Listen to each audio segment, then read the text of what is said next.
Welcome to a bonus edition of Technical Foul, the sports podcast you never knew you needed. And it's your boy, TIMKINZ, the number 3, a.k.a. Ass Ketchum, a.k.a. Mr. Give It To Me. I'm happy y'all here on another day with us. You know what I'm saying? You know what I'm saying? It ain't the same day that we always hear. It's another day. Hello. I'm the Eric J. Only known as The Eric J. And I'm Camille, point guard of the crew, the real life Tifa Lockhart, the girl next door. You know, holding it down for all the women who love sports. And it's your boy K Harris, the gentleman. The gentleman. The everyday gentleman. 24/7. Well, better known as K Diddy. Take that. Now, you might be wondering, what y'all doing here? This ain't the normal time we supposed to be hearing from y'all, and you were right. But we just finished watching Last Chance U, the basketball season, so we had to make a podcast about it because Last Chance U is just it's entertaining TV, y'all. It's really entertaining TV. It is. Definitely. So before we even start talking about it, because I saw Eric give the little watched it, okay, somewhat. Did everybody watch? It's made through 6.5 episodes. So I 6.5. watched most of it. Okay. I watched the whole thing. Like I was Whole halfway. thing? Yeah, I through watched it all too. Okay. The last I watched it episode, all. yeah. You had to get to the Listen. last episode here. Yeah, I'm going to say, yeah. Yeah, you gotta get to that last episode. Like, are you okay? Don't worry with about us? spoilers though. Like y'all can. Okay, I was gonna say we talk about everything. Is everybody on the take? Okay, so we just have a conversation about it. So if you have not yet seen Last Chance U, the basketball season, and you want to be completely surprised when you watch it, turn this off now. Spoiler alert. Like I'm telling you now, because don't get mad at us when you be sitting there like, oh, why'd you tell us how it ended? Because I might start with the ending at the beginning. I don't know where this conversation is going to go. Okay. So again, if you want to watch it all spoiler free, this is your chance to turn back. You have been warned. Right. Or if you're like Eric and you like, I don't really care about spoilers. I just want to see if it sounds entertaining enough for me to watch. Continue on with this. Those who have seen it, come on, let's go through this journey. So the basketball season, Last Chance U, they are at East Los Angeles College during the 2020 basketball season, ELAC, as they call themselves, which I'd be like, that's not that don't sound great. ELAC. And the commentary kept trying to make Irina a thing. It's like right, thing, like no man. Like, Hey, he was. Plus, it's like, who are you broadcasting to? It was like 6 people on the stage. He was on the giving radio? it his all though. He was going. He was like that's why I say he was really good. I mean, I would take him on TNT broadcast over Marv Albert. I know that much. He was cold. At least he watching the game and shit. He knows all the players. Names. Right. He knew all the players, and that's at the JUCO level. That's something interesting. Like when they Like, it was said some African that, names. I was like, oh man, when he was like, there's 3 A's of JUCO. You got academics. They're probably not too hot at the academics. You got the athletics. They here just to try to get somewhere else. And then you got a-holes because they all got something going on with them, which is why they're here. Yeah. That's why they're here. Which leads me, I just need to say real quick, Joe Hampton. Man, boy, I really pray for him for real. Man, I was just like, yo, that man done been through some shit, yo. he put himself through some shit. He ain't been through. Yeah, okay, I give you that. He is completely the reason for all of his trouble. I give you that. Except for the injuries. Like that's the only thing that was. I give you that. And even that was kind of like I thought he was big as hell. Like more than likely, if he was in shape, his knees would have held up a little bit better. He was carrying too much weight. But you could tell he's nice. You could tell Joe's nice. Talented as hell. Like, Yeah, he hella talented. He said he was a hooper, not a basketball player. Yeah. And there's a difference. And I was like, there is. Like that's fair. There's truly a difference between being a hooper and just being a basketball player. But no, Joe had some challenges. And I was sitting there like I was texting these dudes like Joe's a terrible teammate, fam. Like he'd be on the bench. He'd be on the bench talking about his teammates. Bro, like, he bring down big shit in their face. Man, bitch ass nigga sit down. Like, damn, whole ass nigga can't even get a bucket. Fuck off, nigga. Like this nigga garbage. How you starting over me? Like, oh me, coach. Oh me. And it's my fault. Give me the ball. We gonna win. Look what happened when y'all stopped giving me the ball. And then when he in the game and he not getting the ball, I'm a foul load on purpose. When he said that, I was like, this. Yeah, I was like, bro. This nigga said I'm a foul out. I don't want to play. I don't even want to play no more. He go to the locker room and pout a little bit. He was their emotional spark though. Like he literally, like he had so much gravity about him for that team. Like, not just because they respected his talent. Because everybody knows I was gonna say because the most talented. He had that pedigree. Yeah. But he came with the world and all the anger that it came with. From like 1 second to the next, he's smiling and chit chatting with Malik for 1 second, and the next second he blowing up on a coach on the sideline. Like, dog. Yeah. It was like the swings were really, really great. And that's one thing I think that's different too with basketball over football. Like, you're seeing them like a lot closer because there's no helmets, there's no pads, there's no nothing. Mm-hmm. And I mean, I guess that's the thing, like for me with the way that they coach them, it's like, you know, there was one point where somebody was like, we need you to be a little bit less emotionally unstable. It's like, y'all need to get him a shrink. Like, he needs a psychiatrist. Like, that's not just like something that he can control. It's not just something he can turn on and off. Like, oh, I'm gonna not be crazy today. Like, no, you need to get him some help. Like, it's not about, like his personal accountability. Like, yeah, that's part of it. But like, clearly there's something deeper with him that's an issue. Like, he has anger management issues. Yeah, for sure. And like, he can't just like be better about it. Like, you need to help him be better about it. For sure. And that's one thing, like by the end of it, when he did like turn his attitude around a bit at the end where he was becoming more of a team guy. And he was telling Coach Mosley, like, I just needed somebody to not give up on me. And I was sitting there like, dang, like, this is why I'm not in that job. Cause I don't know if I got the patience to. And that's what's the main thing about it. Like, even the assistant coaches, like they put in so much time and work just off the court and on the court with these cats. Like, and that's money. All levels, bro. Like, no money. Yeah. None. No money.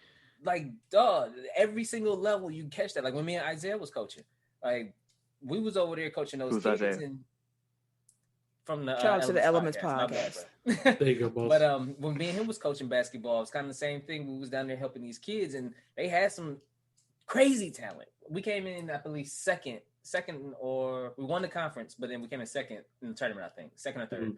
And but these kids had crazy talent. But there was one kid that, I mean, the dude he's like Joe, the most talented cat on our team, easy money, like easily.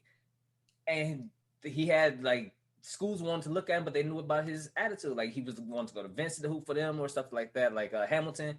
But his attitude was an issue, and people knew about it. So that kind of killed his rep and stuff like that. And then eventually, he didn't even finish the season with us because we're like, bro, your gravitas is just killing the team vibe. And I dang near want to say Mosley wanted to get to that point, but he allowed him to kind of step away. And he's like, look, that's how he is.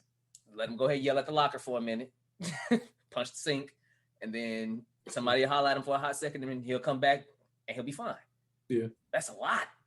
Yeah, and it helps to have them different coaches. Like, it was what's his name? Like, was it Ken? Coach Rob? Coach Ken? Coach Ken. Yeah, and who came in there like when he was about to really lose it, he was like just talking to him like, look, dude. Yeah, like, don't do that. You ain't listening to what I'm saying right now. Just hold on for a second and come back around. Like, having those different voices help, which is why what's the point guard? Deshaun Highland. Yeah. He was like Deshaun. Where he's like, you need to have a voice too that's also like on the team level. Like, it's important to have that level. And talking about therapy, that young man needed it too. Yeah, because dealing with your dad's death and then a year later, your mom passes away from cancer, who you were really, really close to. And then you are left the house and now you have to be an adult out of like just like a flip of the switch. Like, you are an adult and deal with it. And they said he just came back to hoop. Like, very shortly thereafter, which I get can be an escape, but at the same time, it's like he has some things he needs to deal with. You know, him losing that scholarship because of the AD change was a humongous. Like, when he was telling the story about that, he had, what was he at? Oklahoma State? UTEP. Not even close, right? So when he did it as a walk-on, he busted his ass because they was going to offer him. They didn't offer him because they didn't have enough. He said he was going to do it as a walk-on. They ended up trying to offer him a scholarship, but they ended up changing the whole front office from the AD to the coaches and everything. So everybody that wanted him to actually play for the school wasn't there no more. And the AD was like, yeah, nah, we ain't finna give you the scholarship, even though they signed off on it. So now his whole life is flipped upside down instantly. Yeah. Like, what am I finna do, bro? Like, I worked my ass off to get here with no money, used all my money to get here. My time, my effort, my sweat, my blood, and I made it. You told me I was good to tell me yeah, nah, this ain't gonna work out. Find somewhere else. Out the blue. That's a lot. That's a lot to deal with, bro. NCAA is one of the most corrupt organizations. Like it does not benefit the student athlete for the most part. Like it comes down to dollars and cents, and it's just not fair. Like the fact that somebody can promise you something, you know, like their kids when it's, you know, like they shouldn't get paid, and you know we're doing this for the betterment of their future, but like their employees when it comes down to like monetary decisions, it's like, well, we ain't got the dollars for it, or you know, we need to spend this money elsewhere, or whatever it is. Yeah, that's why Coach Mosley is like a really big part of, I guess you want to say, the process, because you need the program too. Yeah. Well, I'm just speaking in general for like lost players who feel like they're lost, but like players, individuals, like coaches like Coach Mosley are important in that stepping stone to get people kind of back, because they're not only are they still trying to hone their basketball ability, but they're kind of rebuilding folks at the same time. That's why I brought up the program, because it's like without Coach Mosley, like ELAC isn't ELAC. Like one, he has that personal connection because he used to hoop for ELAC when he was younger, which was interesting. Like, oh, okay, like you was one of the coldest, the coldest with ELAC back in the day, and now you came back. Like he actually looks at it as a mission. Like there's not many JUCO coaches where it's like, no, this actually is perfect for me. I'm able to minister. I'm able to be with my family. I don't have aspirations of coaching elsewhere because this allows me to be home and also allows me to help people. Like, this is my calling. This is my, like, I was like, he really means that. Yeah. Like, he really means that. Like, he could have probably had other coaching. Like he mentioned, I had other offers, but I'm choosing to be here. And that's commendable. Like, he's an interesting coach. Like, what did you think of him as a coach? He got Tourette's, bro. Man, he didn't cuss. He didn't, but he amped himself up. Every now and then he hit for niggas. Every now and then, when he get that angry. Yeah, he was listening. He said nigga in hell. Like I don't know. Yeah. Like I don't know where the line is for what's a cuss word and what isn't. But hey, nigga float. Hey, as somebody who don't cuss out, nigga float. You earned that. Plenty of niggas in this. And we don't have to get into it now. But I just don't understand like why, you know, like certain words are bad, but if you replace it in the same context with a different word, it's not bad. Like it means the same thing. Hey, words mean things. Functionally, like that's why so you communicate without matters. saying those words. Exactly. That's how I feel about it. Like I don't have to say the words. I can get my point across using other words. So, but you essentially like it's the same thing. If you know, like I don't know. So then, if you understand what I'm saying, then why it's a mental jiu-jitsu? Like, hey, putting the cuss word in there just put some pizzazz on what I'm trying to say. Or like emphasis on it, put some flair. Yeah, you know, just put color some commentary. You know, some all caps on that shit. but if you screaming at me, you stupid bloodsucker, it's like I'm gonna still take offense to that. Like whether you I'm just like I don't remember what word it was. Some word that he used, and the dudes on the sideline was like he wanted to call him a nigga. Like it's like it's the same thing. Like you just used a different word. I'm gonna still take offense because that's what you meant. You son of a biscuit eating bulldog. Like when Hulk Hogan used brother. Like I know what you mean. Right. Exactly. But no, it's watch your mouth. Watch your mouth.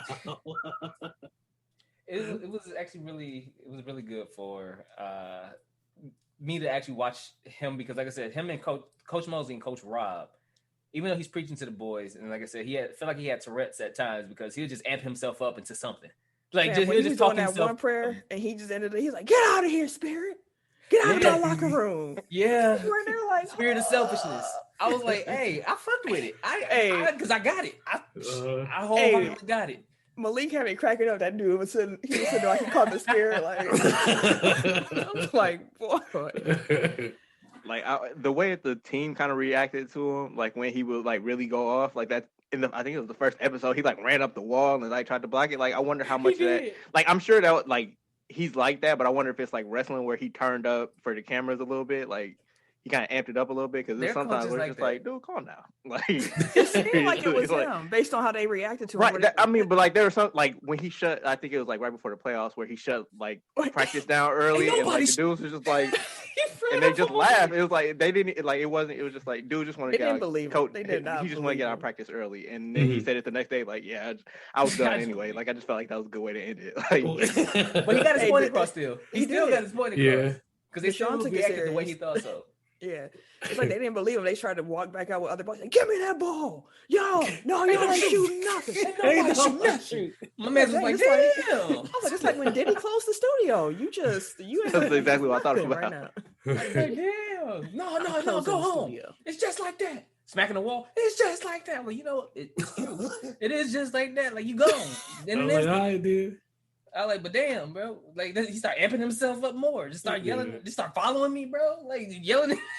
Oh, here he come. I definitely been a lot like, here he come, bro. Who was your favorite player out of everyone? Oh, before we move on to play, like to Camille's point about like the different voices of the coaches, like I felt like that was kind of like his weak spot where like he only had like one method. Like it was just scream at him, like push, grind. It's like some people respond to that, some people don't. So it's like, you know, you trying to grind the fuck out of Malik, like he doesn't respond to that type of stuff. Like he shut down like when you go after him, and he tried to like talk back, and it's like sometimes you gotta like some people you gotta like nudge a little bit, some people you gotta smack on the ass, some people you gotta kick in the ass. You know what I'm saying? Like it just felt like he only grinded, and it's like that wears down. I wonder if that was like part of the reason why he struggled in the playoffs, because it's like by the end of the year, like you emotionally spent, like you just like tired of him. Like when there is a time where like people just gotta like fight through and like be perfect and all that stuff, like if they've heard the same message for 9 months, it's like you just start tuning people out at a certain point. So like I wonder if he needs to kind of fix, I think we lost Camille,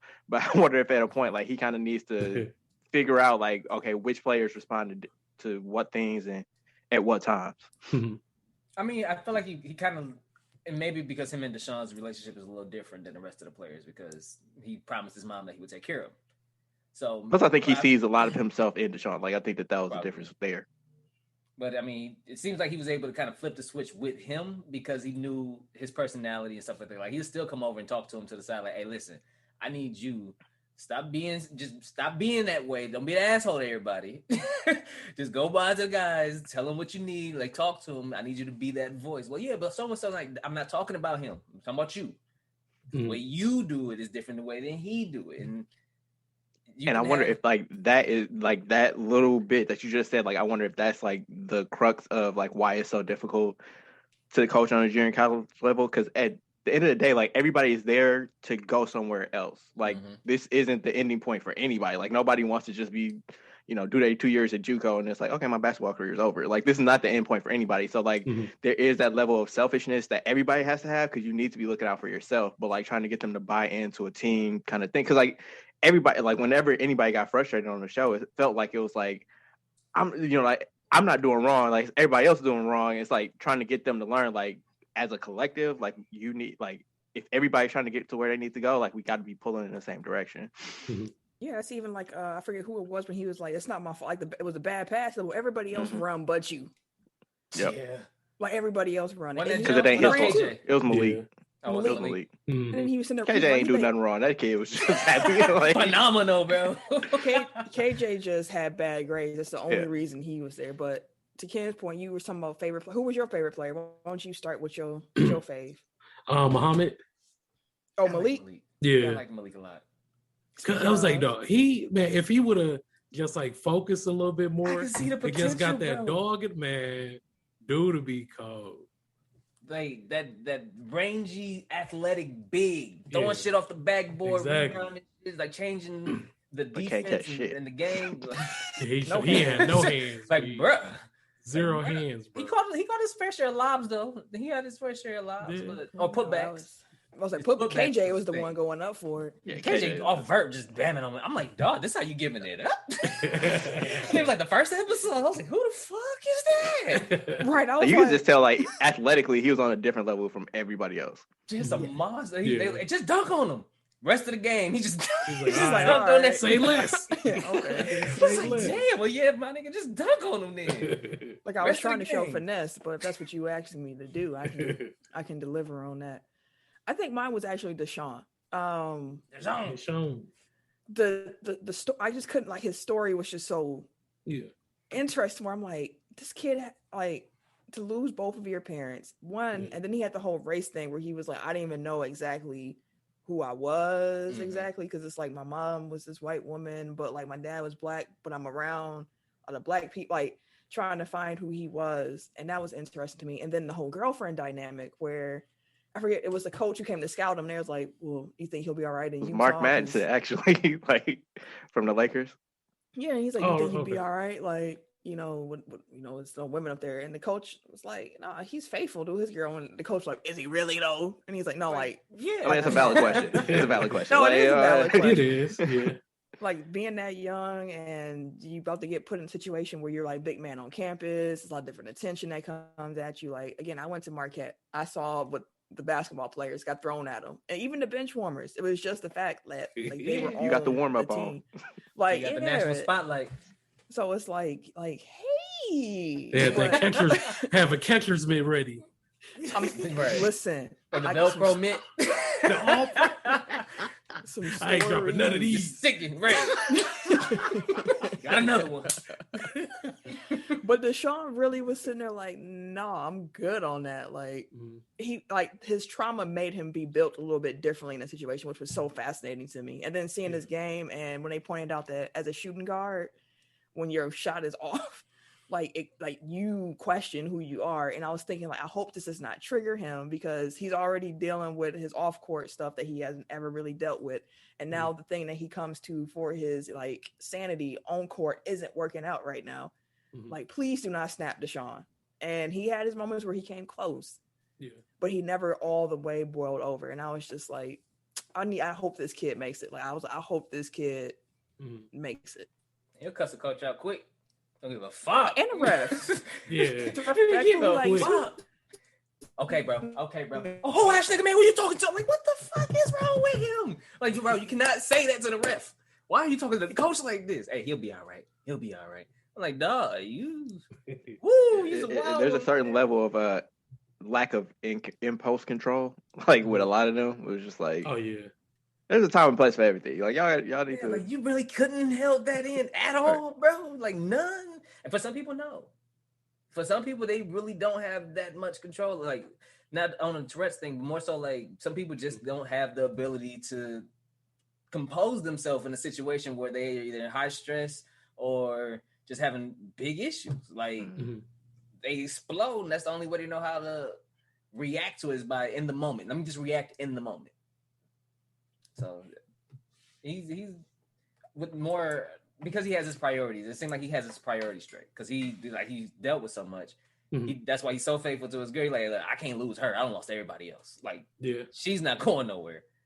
Anything I do and my come up is gonna be with her, because literally she's all I got left. So I can see that. I can understand that. And like I said, it seemed like he got his priorities more in order. So I'm hoping that with maturity comes more clarity and he'll be straight. But who was your favorite player, Tim?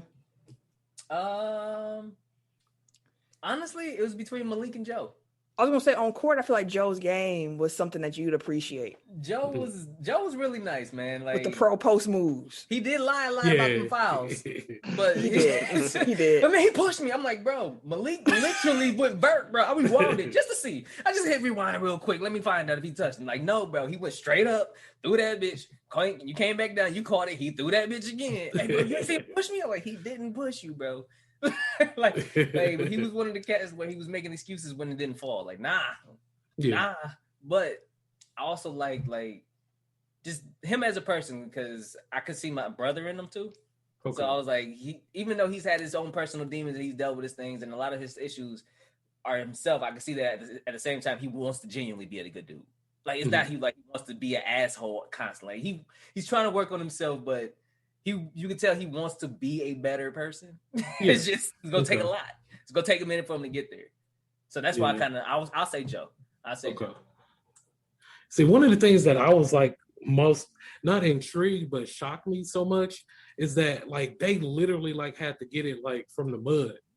Like when it was like three of them was living in a 1-bedroom. Like cats like was out here like struggling and still trying to, still doing schoolwork, still trying to hoop so they can go to another level. And like I couldn't even imagine having like all that stress on top of everything else you deal with in life too. That's just one school. Just to bring it locally, just to bring it locally, like think of it as MATC, like it's not. There's no dorms, there's no meal plan.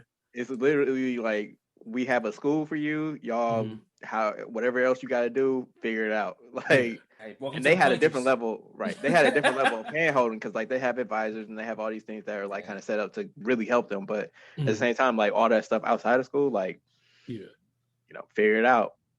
Yeah, that's like when they said, I think it was one of the earlier episodes where I think it was Coach Mosley talking, and he was like, most kids have multiple doors, that they can go through. So the thing is with these kids, like if they only have one door, and if they make a mistake, then that one door is closed. So now what are the options that they have to get somewhere new? And I was like, that's very it's very true. E, who was your favorite player? Didn't really gravitate to any of the kids. Gonna be honest, like I guess KJ. I knew he was chill. KJ. Like, I mean, like I can get it. Like his was kind of like a lack. I don't want to say aptitude, but like it was just like he struggled with school, and that's why he's there. Like it wasn't because of like anything that he did poorly or poor decision making, or I mean, like Deshaun wasn't either. Although he kind of had anger management issues, but understandably, but still. So yeah, I guess KJ. My favorite character, I guess, was Coach Rob. Like. Coach Rob was. Although he like every time I saw him, like it took like 2 or 3 episodes, but I was like, "That's Key and Peele." Like he looked like Key and Peele. He actually reminds me of like my stepdad's side.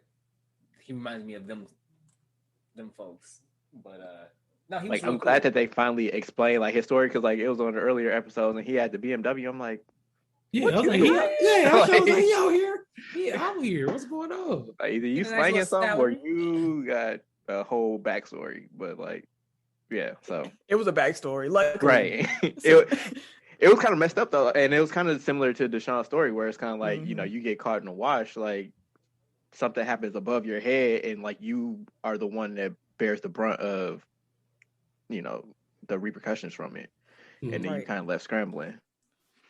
And that's the same thing, like, yeah, for sure.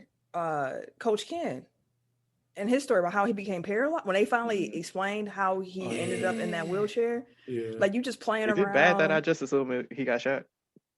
Yeah. But I mean, like, that's typically the story. Like, you see a black dude that's paralyzed, it's like, oh, you must have got shot.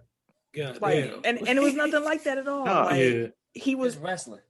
He was a hooper wrestling with his teammate who happened to be a big dude. He got landed on wrong, paralyzed. Like, could you like we all have wrestled at some point. No matter even if like I've seen Camille get put in the finger for. Man, listen. And that's not a euphemism. Like I literally saw her put in the finger. Like literally. But I almost got put in one the other week. Like I was like, please no, stop. I tap. But that's wild, and to see his journey of finding basketball again through a new lens was really cool, and how he's like a top-notch recruiter because he just has relationships. Like he's just a people person in that way, which I was like, I'm glad to see that wasn't the end of the road for him, and he actually decided to like move past that and do something with it. Family too. Shout out to them too, because it's a nice that's a healthy task to take on when you have to care for one, and then he's as active as he is. Like he always at games. Like you saw him at high school games. You saw him on the blacktop. Like obviously he's at all games. The ELAC games. Like everywhere. Man's gets around. And then at the last second, coach was like, "Yeah, oh damn, I ain't even think about recruiting all year. Oh yeah, by the way, we got like these 5 prospects coming in. They the coldest motherfuckers in the JUCO. And the old boy off the street, I seen him in the N1 mixtape tour. They brought that shit back just for my man's because he that cold, bro. He coming in next year too. But hey, my man's kind of wild. He kind of hot. So you may need to, a couple straight jacks, some something, bro. But he cold." One thing that was interesting too, because I was just watching this as TV, like just as content. Like I wasn't necessarily thinking of timelines. So when Kobe died in the documentary, I was like, oh shoot, this is last year. Yeah. And for some reason, when I heard that, it still didn't like click to me to be like, oh, COVID is coming. Like I was just watching it like, until it happened and shit. I was like, wait, damn. When they got to the end, I didn't think about it until it got brought up. And then I was like, they better not. COVID better not. When they announced the Big Ten ones, I was like, yeah, they're not going to make it, bro. I was like, because that's when everybody starts shutting down. When the college sport, like NBA shut down, then the college sports, they canceled the tournament. I'm like, Yeah, Y'all that's not right. gonna make it, boss. No. So I got 2 points with that before we get to the COVID part. I want to go back to Kobe real quick because when Kobe's death happened, we had to, react to it in our own way. Like our actual Kobe episode might be one of my favorite episodes that we've ever done because it wasn't really like we didn't have a rundown really, like we had an idea of what we wanted to do, but we didn't, it was just like we are working through this in live time and we're older than them. Like to think about how his death affected the younger dudes who like are hooping, like I didn't think about that lens as much, where it's like this is their like holy grail of basketball. Like one of them even said like he's been here our entire lives. Like these are 19-year-old kids that, and he played 20 years in the league. Like it's they've literally only known a world with Kobe Bryant, NBA superstar, and they're basketball players, like the Brown babies. Yeah, like it hits different, and I was like, that's something I need to like keep in mind when even having debates with certain people, because it's like your frame of reference is just a little bit different than what mine is as somebody who's in their early 30s who got to see some other people. But like Kobe's influence and impact, just seeing it again was like, especially in LA. Yeah, like legend. And I don't know how that didn't trigger in my head to be like, Camille, they probably won't be able to actually finish because COVID is coming. Like Kobe's death is like the watershed before COVID. I think probably because we don't know the time frame of JUCO college tournament, so maybe they didn't think like, the tournament week. They keep because the time frame they kept telling us, oh yeah, we know we're like 2 games into the tournament, so we're right there. We're right there. It was, like I should have known. Like for me, it was like trying to figure out the timeline, because like I always do that whenever I'm watching something that obviously like happened in the past. Like I'm trying to figure out when exactly it was, and like I saw somebody wearing like Giannis's shoes. I'm like, so that was like the first thing, but I was still like, oh, maybe it was the season before. Like maybe they got him at like the tail end, but like that was the first thing where I was like, and then the Kobe thing, I was like, oh, like then my mind went to Kobe. I was like, oh yeah, no, they're not finishing this season. So you caught it early, like you were I did the same. Like the warning sign, like the first warning sign was, and again it's shoes. So like obviously I'm gonna have a little bit, but I'm like, I don't think those were out yet. See, I saw them and I was just like, okay, Giannis is, but I didn't even think like like when they came out, what this mean. It wasn't until I saw the Kobe thing and I was like, oh wait. Yeah. And even to that point, like a slight tangent, but like with shoes, like all of them had like like I'm just thinking about like how much money like they have to come out of pocket, and it's like they're not getting scholarships, so like this has to be coming out of pocket, right? And then like when dude cut his finger, it's like they don't have a trainer, like you guys gotta take this shit up and figure it out, and like it's just like the level to which they're like really, and that's a testament to Coach Mosley, but like how they're just like really holding this team together on the women of prayer, essentially. Like they had their warm-ups, I was like, those are clean, like, but again, like buying clothes for 12 to 15 people plus support staff. Like shout out to the team manager too, like that kid like got to be there, and he don't even have like team managers in general, but it's like you a team manager for a community college, like resume builder for him, maybe. Like, hey, listen, I was here, bro. I was manager in high school for the boys varsity team, and it's very unglamorous work. So to do that at a JUCO level, like it's like you just love being around the game, and you just trying to soak that up in any way you can. It's opportunity, so you like, I'm gonna take it. Like I'm here. It was actually pretty fun doing it because I wasn't a team manager, but I was like the assistant for our athletic director my senior year of high school. So like her son was trying to go to the Brewers, like he was like a prospect to be drafted. So she was giving me a behind the scenes look at how like the draft process was for players coming out of high school because of her son and stuff like that. But I also was involved in all the other team sports. Where did you go? I went to Madison. But the athletic director's son, he was somewhere else. But yeah, it was actually pretty cool. Like seeing how the AD does their job. And it kind of sucks to go back to Last Chance U, the AD decided to cut the funds for the athletic. But granted, that's one of the first things that they usually cut anyways, is the athletics and after school things and stuff like that. But your men's basketball team has been immaculate. But I guess but academics should come first, really. Should reign, yeah. Even and then it has the whole argument like, but athletics can work in concert to help boost your. Yeah, but it seems like they weren't investing in that at all. Again, like you have paying students to come to the game dang near. Like Like, please. I do come have to the offer game. extra credit for people to come to games. Like, You can throw a and- pie in my face. Pie in the face. Nah, I got plans. What you doing? I got plans. I'm like, you ain't doing shit. You should have came to the damn. His plans was going home and playing the game. He was like, I'd rather do that than sit here at this ELAC game.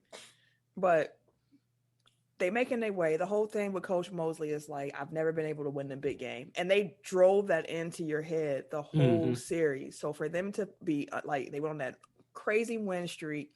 They get to the playoffs and you can see they finally start clicking. They had that little retreat thing in the woods where they had to know each other better and do the skits and all that stuff. And that was one time where I felt Coach Mosley's like religious message actually was like, it actually hit them in that moment. Like that one, it was received in that one, because normally they would be like, man, this dude just talking. But the one time he's not yelling and screaming, and they were out in which I think the nature probably helped, just being somewhere different and not having internet access. Like you don't have a distraction. Like you're literally locked in. Like you and nature and whoever you were around. They had them little rocks, and I was like, okay, I see y'all team building, y'all getting to the next level. And I think you might have cut out at this point, Camille, but like that was to my point earlier where I was saying he kind of needed a different pitch, essentially. Like he needed to kind of modulate, like, don't just always be grinding all the time. Like take a step back, like really do like the team building. Like, cause like that's what I was thinking of is like, you need, like they were saying, like the only day off they get is Christmas. Like, so he has them practicing weights, whatever, every day for the entire season. It's like sometimes like a day off does help. Like I get that you're a little bit behind physically, but like giving people time to, like, even coming back like the day after Kobe died, it's like he's like screaming his head off, and it's like these kids are traumatized. Like, you know what I mean? Like, I'm not saying necessarily take it easy on them, but also like understand where they're coming from. Like maybe recognize that their head isn't in it and it's for a legitimate reason. It's not just, I mean, like, granted, I think that they all had a lot of stuff going on outside of school, so like it probably was legitimate even if their head wasn't in it earlier. But like it's clear in your face like why they may be a little bit lethargic through this practice. It reminded me a little bit of hearing the reports after Jason Kidd left the Bucks, where it's like he was able to ride Giannis because like Giannis responded well to that type of coaching. Like, you can yell at me, say what you need to. Like, I'm hearing you and I'm going to be better. He tried to do that with Jabari Parker, and Jabari was like who do you think you talking to? Like, like different people respond to different things differently. Like, you can't. The time of a good coach is knowing how far you can press each of your individual players. You need to know their lines and treat them a little bit different. Like, you need to coach everybody for sure, or everybody accountable, but you got to get to them in different ways. Yeah, but I also look at it as he knows they're only there for one reason. One reason only is to get up out of there. Yeah. So, granted, they may not have any off days, but he's making sure that they're productive with the days that he does have them doing something. Either it's going to be school or basketball or whatever you need to do to use them tools to get up out of here. He don't want you to waste a minute trying to figure, like, doing other things. And but like, there's a point of diminishing returns. Like, if you just like ride, like, yes, you're pushing them, but at the same time, like, if they're not mentally like in it, like they're not receiving your message at a certain point. And that's probably like part of all he knows too. Like that's like for Coach Mosley, like to him, that's probably like, this is the best I can do here with this. It reminded me more of like a military style type of boot camp type of thing, where it's like, I'm on you, but it's like, you know why I am. Like, just trust that I'm doing this from a place of love. Okay, like I'm missing my family too. But that's also what abusers say. So it's kind of like, you know, like. People who care about you a lot say it too, so it's kind of I'm not. I wasn't discounting it. I'm just saying, like, at the same time, you can say like, trust me, and I have your best interest at heart. But it's like other people say that for nefarious reasons. So like, it's not just as easy as I'm looking out for you. But it seemed like those players actually did trust Coach Mosley, which is a good thing, because based on what we saw, it seems like he truly did have their best interest at heart. But when they finally got to the part, I'm not sure if you actually saw it, Eric, where they start talking about COVID coming, and they're like, "Oh, well, you know." Oh, I was like, no, no, it's about that. It's like, it's probably gonna be a couple of days. We be cool. Like, ain't no days, bro. Been a fucking year. It's like, probably a couple of weeks. You know, we'd be all right. I'm like, no, we still not all right. I didn't get to that point, but like there was a time, like after Kobe passed, and like I would still see them like just touching each other. I'm like, we got, because like there was a point where like Mosley was giving a speech, and like behind him there was a screen that said February 28th. I'm like, y'all should be starting to like do some deeper cleaning. Like there should be a little bit more. Like we knew about social distancing at that point. Like they were just telling them wash their hands, and he like, hey, listen, make sure y'all continue to wash your hands. It wasn't even sanitize it. Just wash your hands. Don't be touching each other's faces. We touched the ball, but just make sure you keep washing your hands. I'm like, that ain't Coach Rob got the sanitizer already. He's on the sidelines, like, he's still over there, bro. Like, yeah, like they were in that little ass office with like the academic advisor or whatever. I'm like, they're like 2 feet. Like I can't even imagine being that close to anybody at this point. Like y'all 2 feet away from each other. Like he leaning all over her desk. Like, yeah, man. I was glad.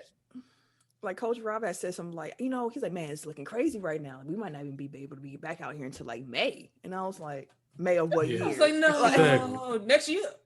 2022. Next year, for sure. Right. Like, this might be a good like next TECK Foul Cinema, but like the day sports stood still or something like that on HBO Max. Like that's a good one. Really out good. There? Yeah, it's really good. Mm-hmm. I didn't watch it. I was like, that's still too recent. I'm I'm a little traumatized still. So it was good though. Yeah, it was. Just wait on now. But like they were the last to get word that their stuff was actually canceled, which was crazy because like they even loaded up. They're like, we don't know what's about to happen. Yeah, they got on the bus. On the bus waiting. Like that's what I heard more. Like, yo, I'm deep. Off. Yeah, it's about to pull off. Like the players were reading, like, are we gonna be playing? They're like, well, they ain't canceled our stuff yet. So they might have been thinking, like, maybe because we JUCO, like, we gonna be able to get this. There ain't gonna be that many people. Slide that on in. Nope. Yeah. Man, seeing the reactions. California. Like, yeah, they were getting shut down reactions early. To like not being able to finish the mission, pretty much. Like that's how I looked at it. Like finish the mission. It was like, and it's like I know in my heart, like they probably would have won. Like this probably was the year. Yeah, it really is. Infuriating. Why we gotta be down every half?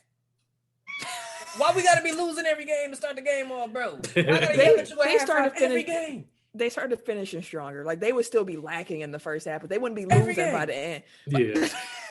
Why I gotta be pissed off the first half? So every game I'm supposed to go in knowing that y'all gonna piss me off the first half. Y'all fumbling the damn ball, turning the ball over 17 times and shit. You pulling up from nowhere. I don't know where the hell you shot that shit from. You can't block a shot. You can't board. The second half was y'all the all-stars. Y'all just... I'm like, what we got starters? They had that secret stuff. You could tell by the end of the season, like they started getting to a point where it's like they had to start manufacturing that stuff for like the document, not manufacturing it, but it was like they would show like a bunch of turnovers and then like they would cut to the score and it would be like they still up 16-4, and it's like okay, like they struggling, but like they still blowing people out, like or like you would find like a little rough patch in the second half, but then it'll still be like a 20-point game. Hey, speaking of which, that white boy, number 33. Yo, from Hondo. From Hondo. He came up here. I was like, oh, okay, that's a nice 3. Next thing, he was like, that's another 3. I'm like, damn. Another 3, fast break. Man. That's another 3, motherfucker dunk. I'm like, okay, white boy. He was cooking, dude. Then that second half, Deshaun came out like, hey, that was 33 already. Ain't none of that. Right. It's too late to start talking crazy now. Hey, that 30 you had in the first half, that's over, fam. It's over. 30? Not anymore. I'm like, well, 30. Like, dog. Yeah, I was watching. I was like, yo, this white boy cooking, bro. He was cooking. Throwing alley-oops and shit. I was like, yeah. Dude, throwing behind the back passes. I was like, damn.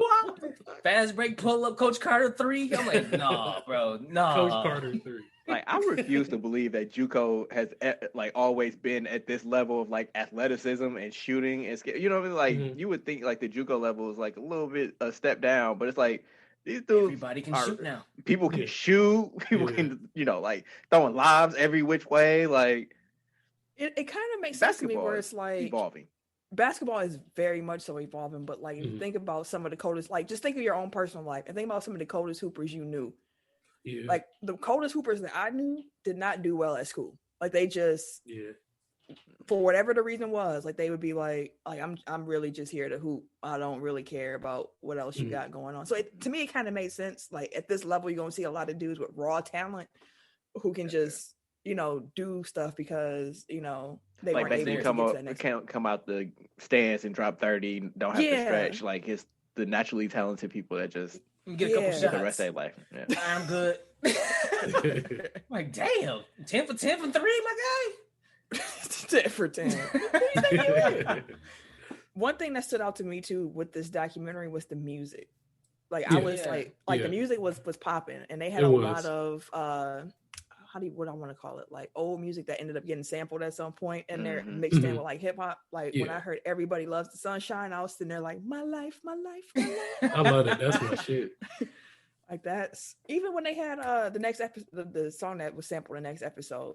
I think it's called "The Edge," and I was like, "Oh shoot! Like y'all got some cool in the gang. Y'all got some Isleys. Y'all got some." Yeah, but when he played the Isleys, Party Footsteps in the Dark. I was like, okay, but at the same time, Ice Cube had sampled it for "Today's a Good Day" because we're at the KJ. So I was like, oh, fucked around and called it triple double. I was like, are we Isleys or we Cube? Where we at? They timed the music perfectly with whatever was happening in the scene. So like, even when they had that Kendrick drop, I was like, yes. Like I was like, okay.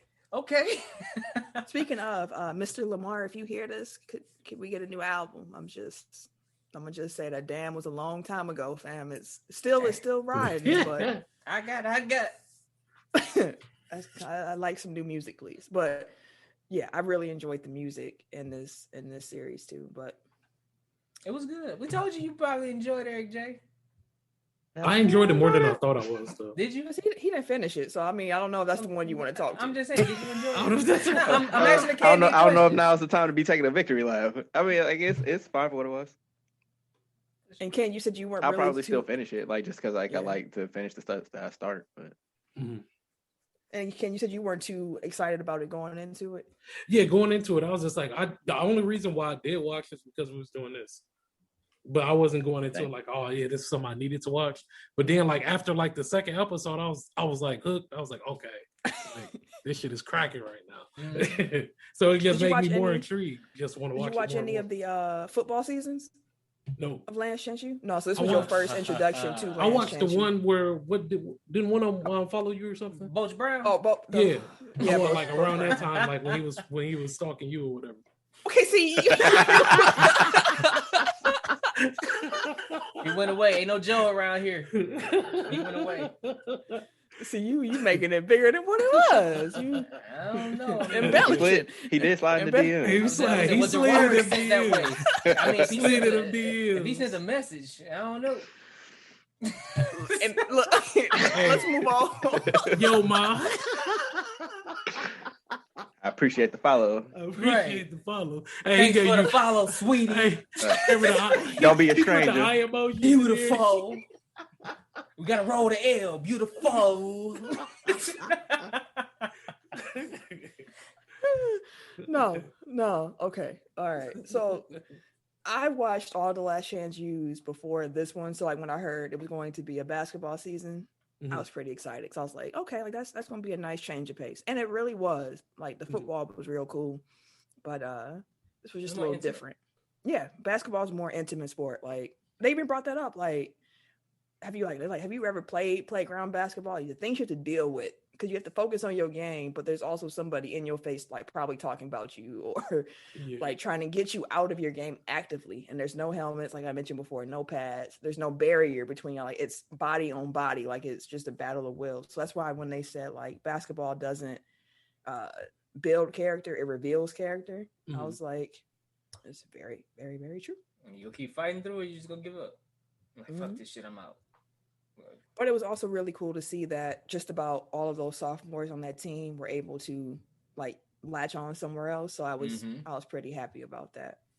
I hope that when we get the next check-in, like everything is cool. Like it didn't surprise me either that KJ ended up at USC. I'm like, yeah, that nigga has some big D1 talent. I do worry about his position because he's like 6'5", but I ain't see any type of like perimeter game whatsoever. But and that's what he was working on. They mentioned that, so right at the end, him and his dad, he was like, yeah. So what did he work? He was like, you gotta get a perimeter game, bro. He was like, we all know you can go in the paint. Like, you ain't shoot a 3. He was like, not A3. I think he shot maybe one all season. He was, I was looking for the threes. I ain't see shit. I see. I ain't shoot one. He was like, man, I don't shit. Maybe one. He like, so he was out there working on his three, like his little closing, his little montage. Yeah, so he was out there working on his three and shit. That was kind of cool too, because it was, I forget which player it was, but it was still COVID stuff. And he was like, hey, sometimes you just got to sneak on these courts, fam. Malik. Like, hey. It was like, you got to hop a gate. Hey, you got to do what you got to do. It ain't open, but it's open.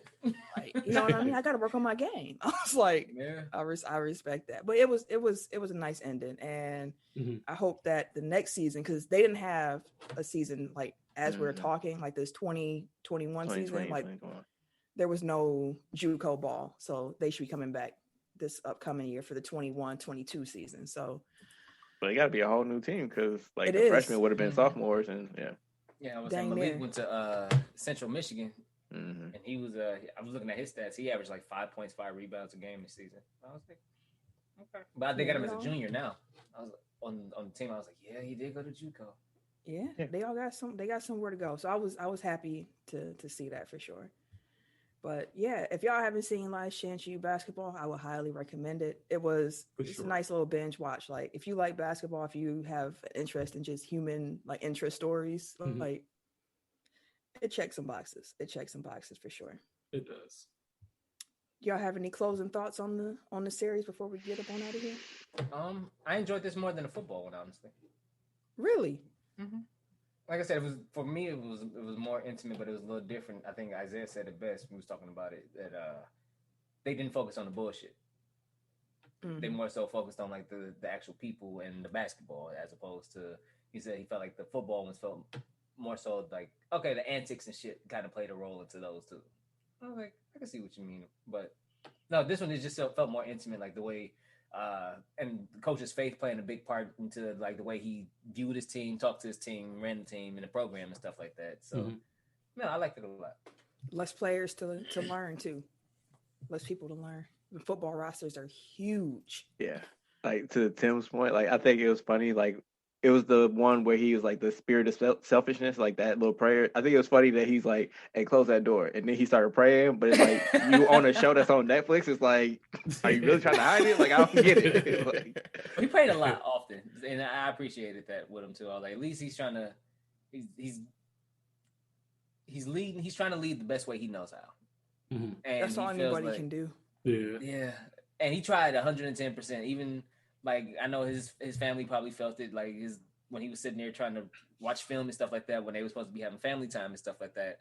Like I'm sure that's why I said shout out to the wives, because they got that's a lot of hours these dudes is putting in. So they just putting in the rest of the time with the family, and like they ain't got to support him because he's gonna come back home with the work issues, or maybe dejected, or maybe he just exhausted. Mm-hmm. You exhausted too.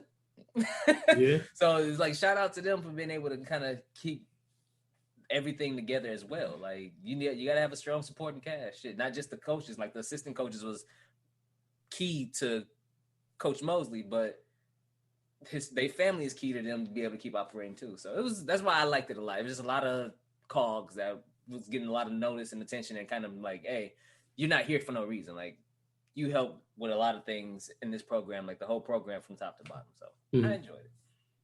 Like that just reminded me of that point where he like kind of lost it in the weight room, and he's like, man, I'm missing my kids' games, like to be here for y'all. Like I'm, like that was the thing that resonated most with me, is like that's a real sacrifice. Like my kids have games that I would love to be able, like I took this job to be closer to my family so that I wouldn't miss this stuff, but I'm still missing this stuff because I'm here with y'all after a game, and y'all like pussyfooting around in the weight room. Like, call me a picture. Get your lift in, and so we can go home. Yeah, get this shit done. Let's go home. I got shit to do. Like this means way more to. Has way more of an effect on y'all lives going forward than it does on mine. But I'm the one making sacrifices. Mm-hmm. Yeah. Anybody else have any closing thoughts they want to get out on the show? No, man, go watch it. It was very enjoyable. Yes. Looking forward to see. I'm gonna be having to check Eli in the standings, just every so often, just pull it up, see what's going on with him. So I hope they get another season. To be honest with you, like this upcoming season, I would love to have the cameras come back to see what happens with their next season. Because football schools, they got 2, except for the 5th one. the third school. They only got one season, but let them get two. Let's get Coach Mosley 2 seasons. I want to see that squad that he got coming in, bro. My man said that's on that Zoom the call. coldest, bro, dog. You got all kind of motherfuckers coming through, dog. I want to see him. But yeah, that's our little wrap up on Last Chance U, a little Tech Foul Cinema bonus content for y'all. We hope y'all enjoyed it. As always, make sure that y'all check out the main show as well.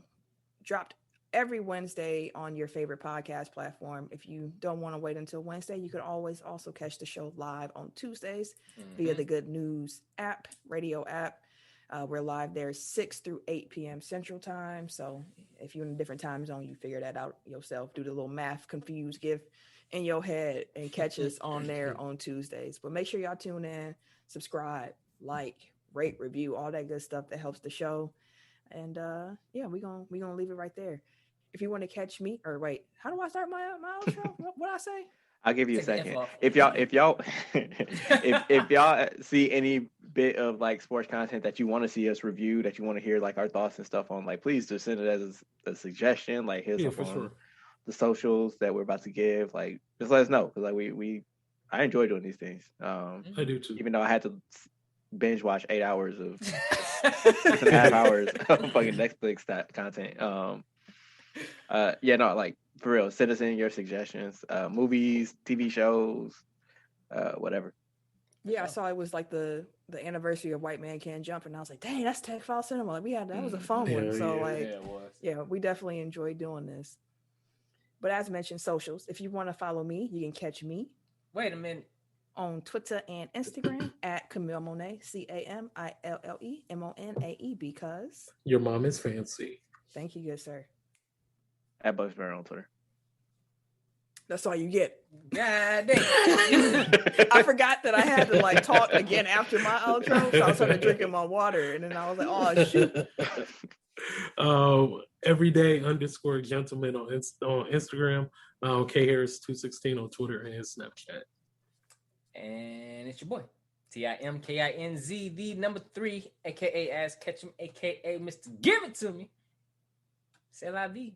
We'll see y'all on Tuesday. We'll see y'all. We'll hear y'all. We'll be there. Be square. Meet us there. Don't beat me there. Beat me there. All right, Mosley turning up at the end. I'm just saying, right? Coach Mosley. Y'all do on Tuesdays. Every Tuesday. Every single one of them. 6 to 8. You got to repeat yourself. He was always repeating himself. 6 to 8. 6 to 8. Pass it out. It's funny because like I can tell he was definitely like vamping for like, oh, what am I say next? Just repeat it. Fuck it. Right. Like it'll come eventually. It'll come. Listen to Tech Foul. That's how you got to end our episode 6 to 8. On Tuesday. We need you to be Coach Mosley too. 6 to 8. 6 to 8. Coach Mosley. Catch y'all later.